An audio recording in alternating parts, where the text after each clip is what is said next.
అవినీతి అక్రమాలకు స్టాంపులు రిజిస్ట్రేషన్ శాఖ కేర్ ఆఫ్ అడ్రస్ గా నిలుస్తోంది. నల్గొండ జిల్లా నకరికల్ సబ్ రిజిస్టర్ కార్యాలయంలో వసూళ్ల దందా కొనసాగుతుందన్న ఆరోపణలు వెలువెత్తాయి. అడ్డు అదుపు లేకుండా సిబ్బంది వసూళ్లకు పాల్పడుతున్నారు. కార్యాలయంలో కలెక్షన్ల దందా 3 పువ్వులు 6 కాయలుగా వర్తిల్లుతోంది. ఇంత జరిగినా అధికారులు నిమ్మకు నీరెత్తినట్లు వ్యవహరిస్తున్నారంటూ వినియోగదారులు మండిపడుతున్నారు.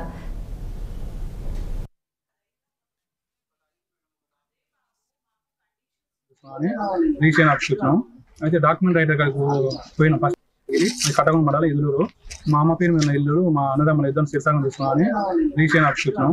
అయితే డాక్యుమెంట్ రైటర్ పోయిన ఫస్ట్ పోతే మేడం చేస్తే అడిగినప్పుడు మేడంని మా ఇల్లు ధృవీకరణ పత్రం ఇంటి పని కట్టిన తీసుకొచ్చి మేడం గారిని అడిగినాం. మేడం ఇట్లా సంగతి మేడం మా అమ్మ పేరు మీద ఇల్లు ఉంది, మీ ఇద్దరు అన్నదమ్ములు శీర్షాగం తీసుకున్నాం అంటే ఎంత డాక్యుమెంట్ చలం కట్టుకుని తీసుకుని రాబోన్నది. వచ్చినాక డాక్యుమెంట్ రైటర్ వాళ్ళు రైటర్ మేము డైరెక్ట్ మేము కొట్టుకొని వచ్చినాం. మేము కూడా ఏ రైటర్ కాడికి ఎందుకు పోలే అంటుంది.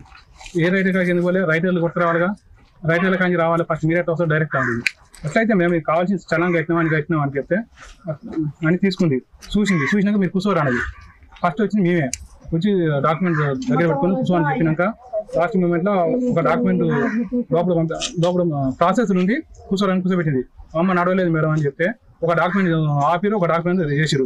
ఏం పోయినా టైం అయిపోయింది. టైం ఎక్కడ మేము అసలు ఈ రోజు ఉన్న స్లాట్ బుకింగ్ చేయొచ్చు కదా అంటే టైం అయిపోయింది మేము చేయమంటారు. ఆల్రెడీ మేము స్లాట్ బుకింగ్ 1:20కే ఉంది. ఆల్రెడీ మేము వచ్చినాక అన్నీ అయిపోయినాక మేడం లంచ్ పోయింది.